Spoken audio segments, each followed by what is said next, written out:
Karong gabi na ang atong pagatunan mao ang sakramento sa pagkapare.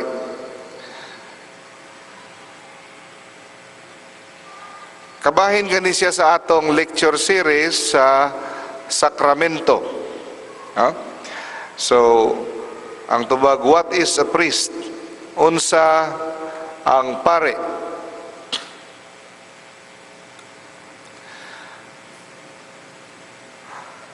Para atong mahibawan kung unsa ang kahulugan, kung unsa ang pare, no? Atong sabton kung unsa ang buot ipasabot sa pulong nga sacrifice. Okay? Ako Osbon, dili nato masabtan ang kahulugan sa pare, unsay meaning sa pare, kung dili ta makasabot unsay meaning sa sacrifice. So, unahon nato pagtubag unsa ang sacrifice. O humana nato na siya na lecture, no? Sa sakramento sa Eucharistia, natuna nato kung unsa ang sacrifice. So, balikan nato gamay. Ang sacrifice, mao kani ang atong gasa sa Ginoo, a gift to God. Sa usa ka grupo, no? Grupo sa tawo nga naghahalad og gasa sa Dios, mao kana siya ang sacrifice. O kinsa man kini tawhana nga mohalad sa gasa paingon sa Ginoo, mao kaniyang pare. Okay? Again, ang sacrifice mao kaniyang gasa nga atong ihatag sa Dios. O ang mohatag niini nga sacrifice, niini nga gasa sa Dios, mao ang pare. Siya atong representante. Sa atong mainumduman, dili kita pwede magtagsa-tagsa og hatag og sacrifice sa Dios. Kinanglan mo pili kita representante. Sa lamang sama sa atong congressman, no? Moadto kita sa moatubang sa presidente, mostorya kita sa atong mga plano sa atong lugar. Kada lugar na ay representante, mao na siya ang congressman. Moadto siya sa House of Representatives. So ang congressman, siya mo representar kanato sa atong mga plano, mga projects sa atong lugar. Dili pwede tagsa-tagsa kita moadto dito sa Korte Suprema or sa House of Representative. Dili pwede, usa lang. Mao kanina nga sa atong lugar dire, nagpili kita. Nga tuang ipili nga mo representar sa atong mga suliran si Congressman Waminal. Mao pud kana sa pagatubang sa Dios, dili pwedeng magtagsa-tagsa na ay usa lamang nga moatubang nga mo representar kanato. Og mao kani ang trabaho sa pare. Siya ang magdala sa atong mga gasa o ipresentar niya sa Dios. Kita ninyo ng picture? Makahuluganon kayo nga picture, no? Gusto na ako inyo na yung ma-picture out sa inyong hunahuna, no? Hindi ninyo kalimtan nga picture.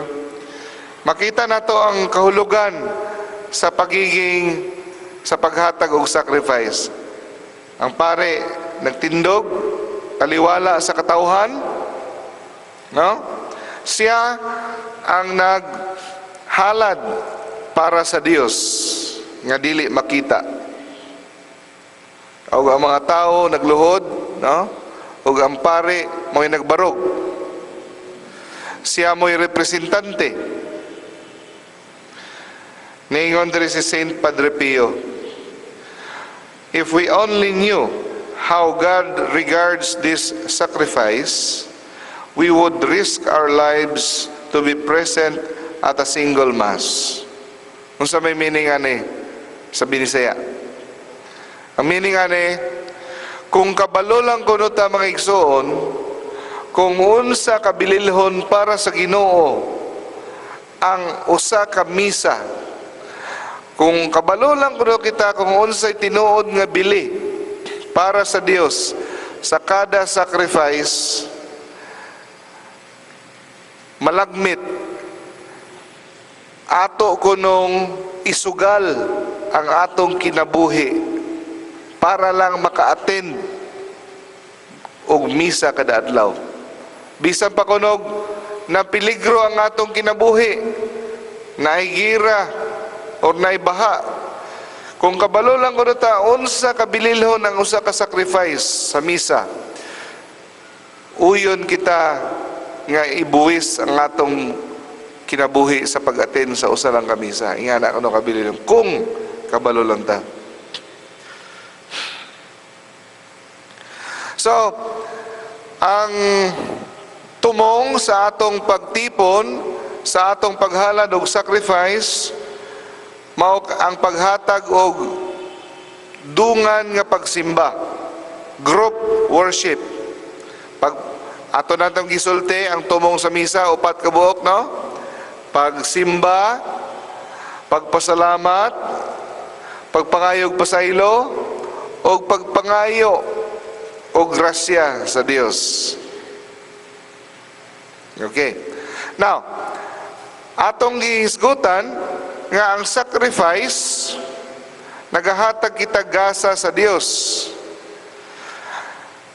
Ang pangutana mga igsoon, nganong kinahanglan man sa Ginoo gasa? Dios man siya. Napa ba siya kinahanglanon? No? Napa ba siya kinahanglanon nga gikan kanato nga kun dili ta mohatag makulangan siya? Dili. Tungod kay ang atong Ginoo kumpleto na niya, naa na niya tanan, o gikan niya tanan. Nga anong kinahanglan pa man nato siya tagaan o gasa?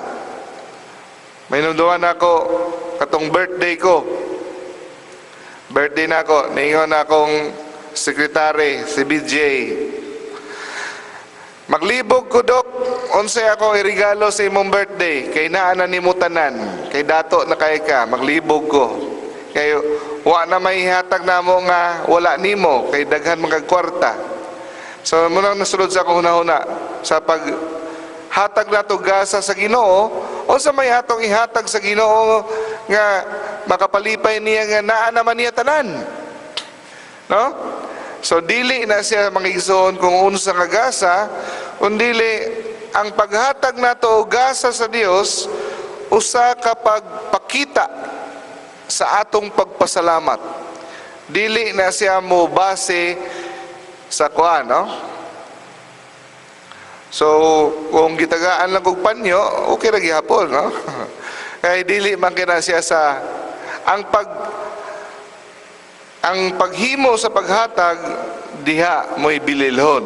Mo na yan na po sa atong Ginoo. Wala niya kinahanglanon ng atong gasa kay naanagon niya tanan. Pero malipay siya sa atong paghatag o gasa, pagpakita sa atong pagpasalamat, pagsimba kaniya. No? So, kuan siya, it is, no, an acting out his feelings towards God. Pag-act out, pagpakita, pagpadayag sa atong gugma kaniya. For example, bisan pag pila ka drum nga diamante, diamonds, para sa mata sa Ginoo wala na ibili. Nga naman, iya man na tanan, gikan ba na niya? No? Pero sama sa usa ka pobre nga tawo, mohatag siya og regalo sa iyahang uyuan nga milyonaryo, mohatag siya necktie, murag token gift nga moingon siya, murag parehas lang na iyon sa Ginoo nga, kabalo ko Ginoo nga naa na nimo tanan, no? Og tanan gikan kanimo, pero ako lang gyapon ning ihatag kanimo. So in short, sa mubo nga storya, ang sacrifice is a prayer in action. Okay? Pwede niyo na malista. Ang sacrifice, mura siya prayer in action. Pag-ampo nga imong gibutang sa lihok, mao na siya ang sacrifice by a group. No? O kining tawo nga modala sa atong gasa paingon sa Dios, mao ang ginatawag nga pare. Gikan pa sa sinugdanan sa kasaysayan sa panahon naa nagyoy pare. Ang pare mo'y didto nila dalon ang ilang mga karnero, kanding, langgam, prutas, o ang pare lamang ang makahalad sa sacrifice. Sa panahon ni Adan, mo ning gitawag nga mga patriarch, panahon ni Noe, panahon ni Abraham. Ang mga amahan sa pamilya, sila ang automatic nga pare. Sa panahon sa mga patriarch, si Adan, siya ang pare. Si Noe, si Abraham, no? Si Melchizedek. Sila ang mga pare sa unang panahon. Pag-abot ni Moises, sa panahon ni Moises, ang Ginoo nagmando nga sugod karon ang pare magagikan lamang sa pamilya, sa tribo Levita, Levites, sa linya ni Aaron, no? Sa pamilya ni Aaron. So diha na. So dili na bisag kinsa nga amahan, giusab na. So ang mga pare gikan sa pamilya ni Aaron. O katong mga magulang, kamagulangan nga mga kaliwat, maotoy mahimong pangulong pare. O katong dili mga kamaguangan, mahimong assistant sa pare. Okay. Now, pag-abot ni Jesus, ang daan nga balaod mihunong. Ang daang mga pare miundang na pod. O gipulihan sa Ginoo og bag-ong balaod. Bagong kasugtanan, New Testament. Sa pagbag-o sa kasugtanan, gibag-o sab ang mga pare. So katong mga pare nga sa pamilya ni Aaron o sa mga Levita, mihunong na sila, dili na sila mao ang pare. Ang bagong pare mauna ang mga apostoles. Sa New Testament, bago na ang mga pare, ang mga apostoles na. O sa New Testament, bago na pod ang sacrifice. Sa unang panahon, mga igsoon, ang sacrifice unsa man? Karnero, baka, kanding, prutas, pan, sa padiya, langgam. Sa New Testament, unsa na may sacrifice? Kinsay makatagna? Tagaan og pan. Palit patagpag. Anyway, kinsa naman ang sacrifice? Unsa ang sacrifice sa New Testament?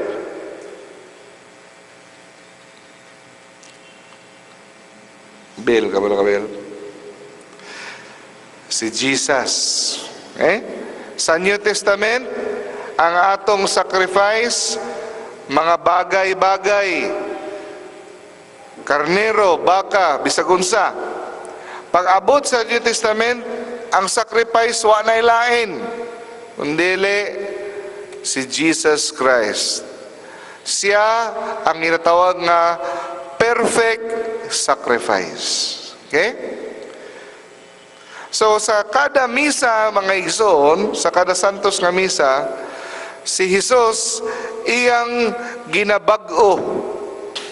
Iyang ginabag-o kada adlaw ang walay katapusang paghalad, no? sa anak sa Dios dito sa amahan. O kada misa mao kani ang oportunidad nga atong mahiusa ang atong kaugalingon niini nga perfect sacrifice. Atong ihiusa, atong i-unite ang atong kaugalingon kay Jesus. Ha?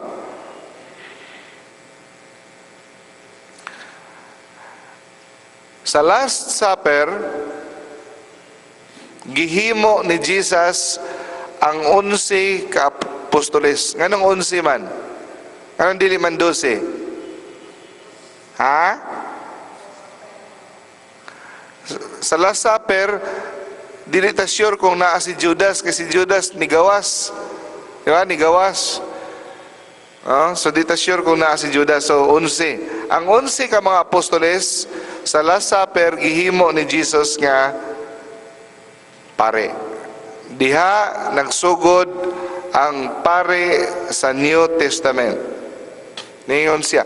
Kano sa nahimong pare?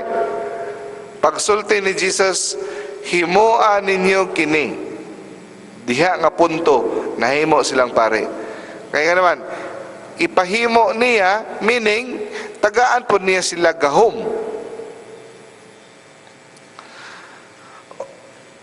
The power to offer sacrifice in the name of Jesus. Ang mga apostoles. Buhay labot na, gitagaan sila gahom, no? Para maghalad og sacrifice. Pagka Easter Sunday, sa gabi nga pagkabanhaw ni Jesus, gidungagan pagid ang ilang gahom. Unsa nga gahom ang gidugang? Ang gahom sa pagpasaylo og sala. Ningon siya. Gihuyupan sila, no? Receive the Holy Spirit. Kung kinsang sala inyong pasayloon sa langit. O kini nga gahom, kini nga pagkapare, gahom sa paghalad og sacrifice, gahom sa paghimo sa panog bino ngadto sa lawas ug dugo ni Kristo, kini nga gahom sa pagpasaylo, pwede kining mapasa.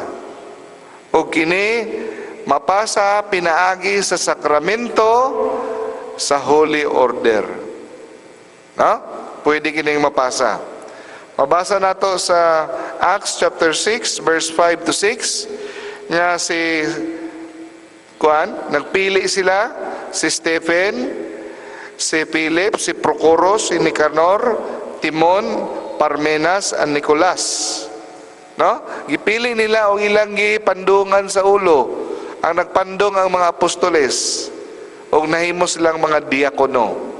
So dili sila pare pa mga diakono, pero makita nato ang example nga ang gahom o ang otoridad pwede ding mapasa.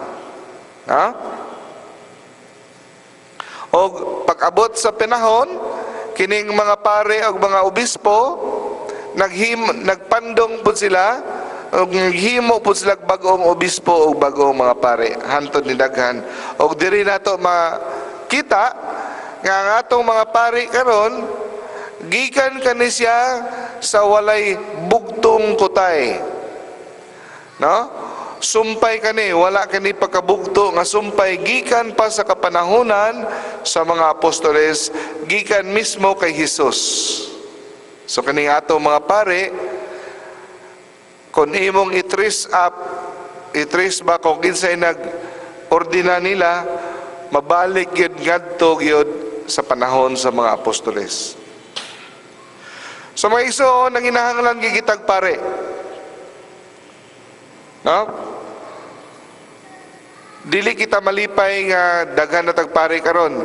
Kay daghan pa kaayog mga lugar nga nanginahanglan og pare, mga village, mga lugar dito sa Africa, sa mga layo, mga Burma, bisan pa sa Pilipinas. Adto dito sa mga bukid sa Huyuhoy, bukid sa mga bisag Dunbik o sa mga bisag asa nga mga bukid, nanginahanglan gihapon kita og pare. So ang pangutana, Nagkulang ba ang Ginoo sa pagtawag og mga pare? Ang tubag, wala. Daghan siyang gitawag, pero gamay lang ang naminaw. So, mao gani na ko na mga igsoon, nga tanang tao, tanang ulitawo, nga batanon, hindi na po itong ulitawo ang tiguang na. Tanang ulitawo nga batanon, dili sa magminyo kung wala pa niya na huna-huna ang kini nga pangutana. Unsa nga pangutana? Gusto ka sa Ginoo magpare ko? O na siya nga pangutana. Tanan nga mga lalaki nga ulitawo dapat moagi niini nga pangutana sa ilang hunahuna. Gusto ka sa Ginoo mo pare ko? So kana nga pangutana tubagon na niya sa madugay nga panahon pinaagi sa pagampo. So kabantay mo ang pangutana, gusto ba sa Ginoo mo pare ko? So dili ang pangutana, gusto ba ko magpare? Kanang pangutana mga igsoon nga, gusto ba ko magpare? Sayop na siya. Ha? Sayop na, gusto ba ko magpare? Ang saktong pangutana, gusto ba sa Dios nga magpare ko? Nga naman, kaya ang pagkapare, usa ka bukasyon. Dili atong kagustuhan. Pinili sa Dios ang pagkapare. Pinili na. Siya ang mutawag ug dili kita.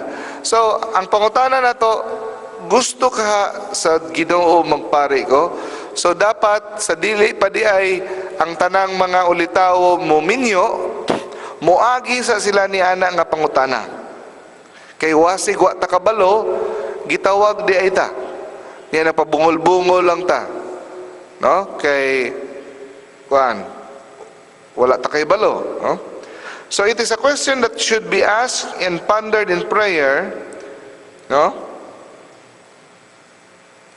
Over a reasonable length of time.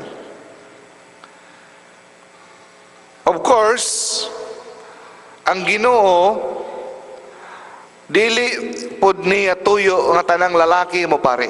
No. Dili. Pilion lang niya.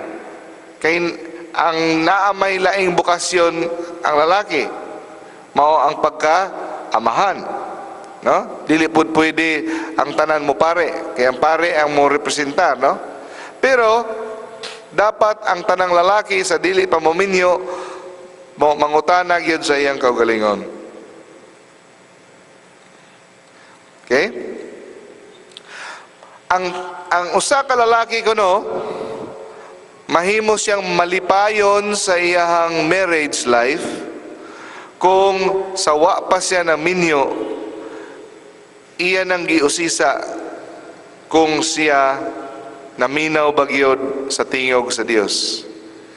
Kay kung ang sa katawo bisan pag nagitawag sa Ginoo pero nagpabungol-bungol kay gusto giniya mo minyo, pag-abot sa iyang kaminyoon, dili kaayo siya happy. Di siya kaayo happy. Naikulang. Okay? So, unsa man ang sign nga ikaw tinawag? Signs of vocation. So, ato nang balikan niya. Okay?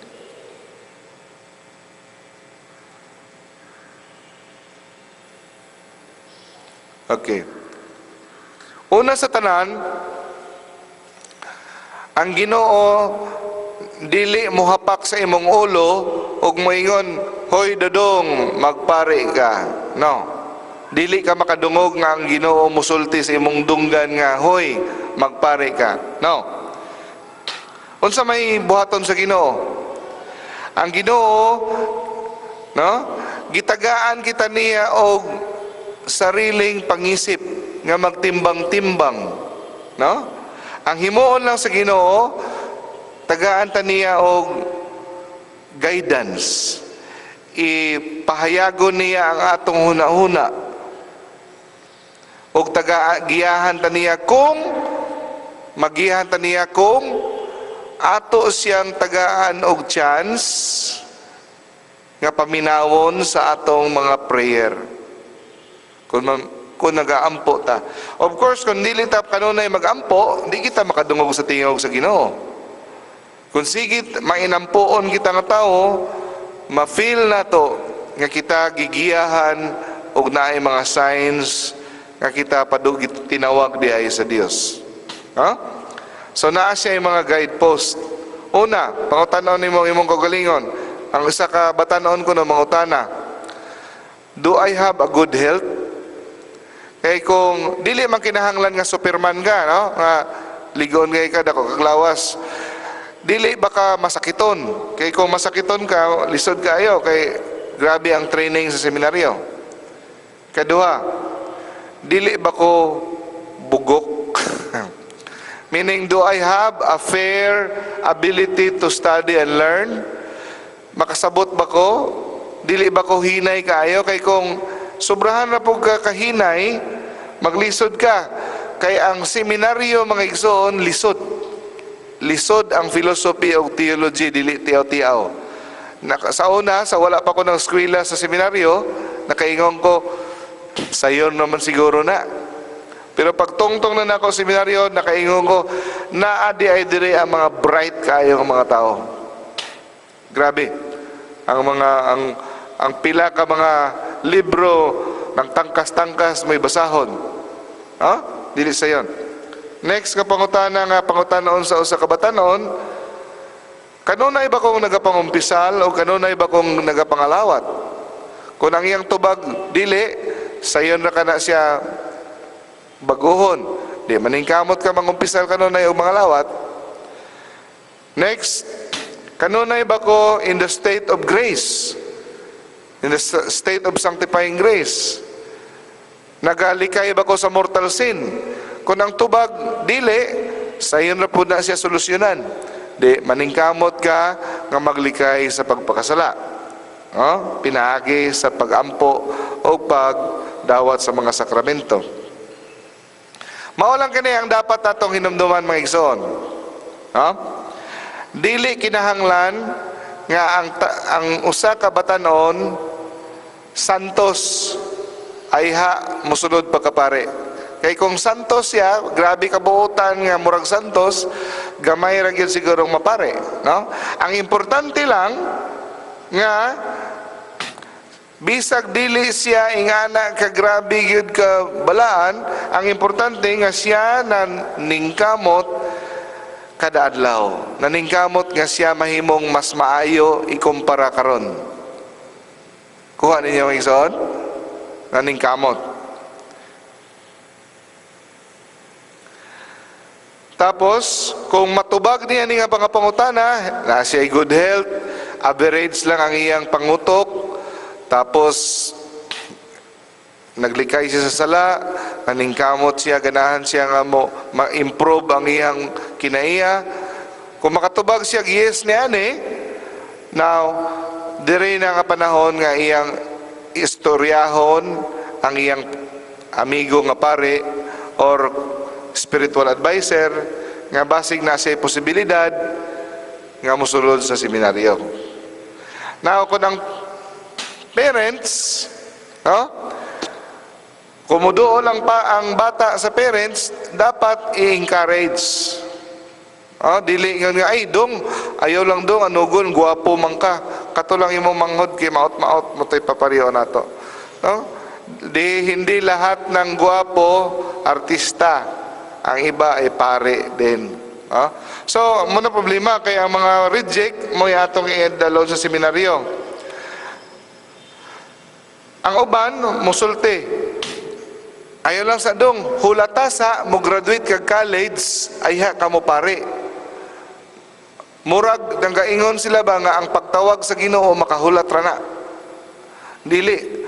Ang panawagan sa Ginoo, dili makahulat.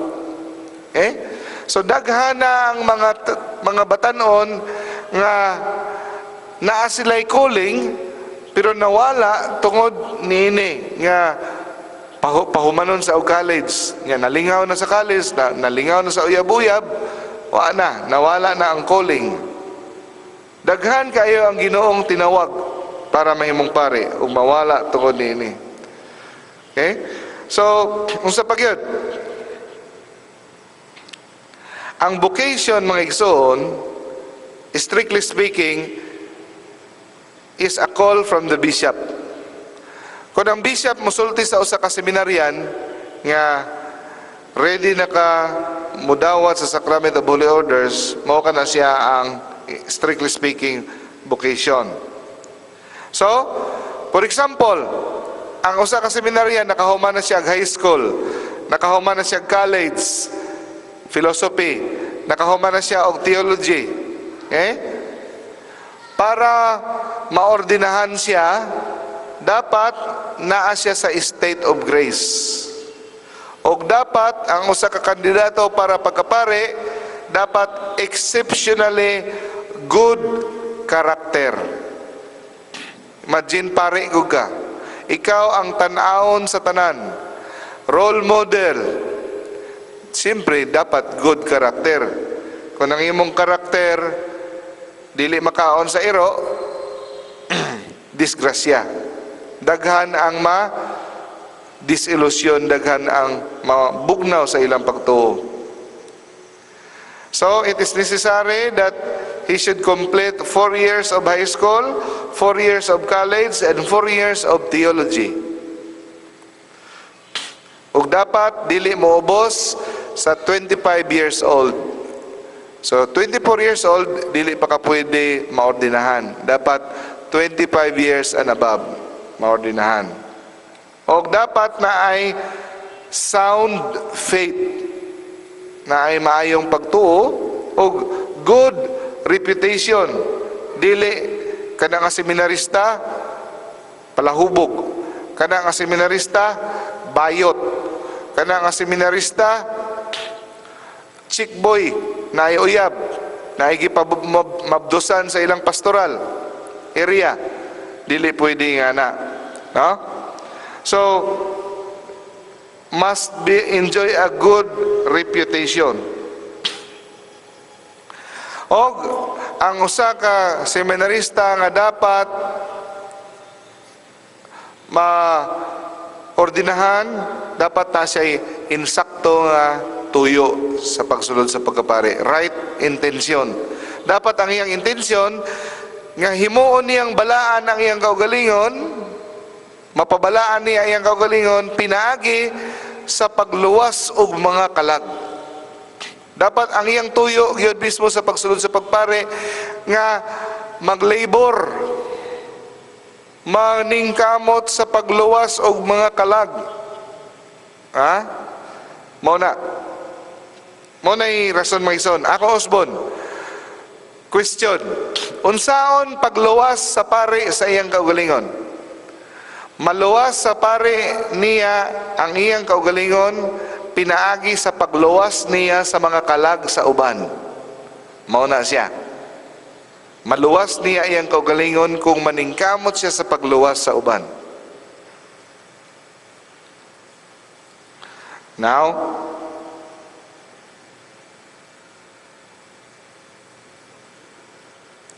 and lastly, kita sa kada adlaw natong pagampo, kada adlaw natong pag-attend og misa, dapat kauban sa atong intensyon nga mas daghan unta ang mosulod pagkapari, nga daghang mga batanong mga lalaki nga maminaw sa panawagan sa atong Dios ug dili nila siradaan ang ilang dunggan. Okay? So next week, pagkapare gihapon, sumpay gihapon, tulo ni ka lecture bahin sa pagkapare. Holy what is lahi na pod nga topic. Sumpay gihapon.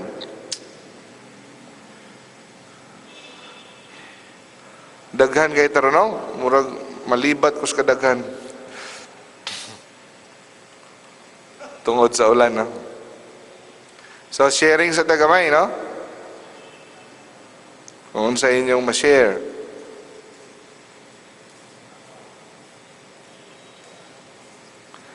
So, ang atong sharing, mao kani.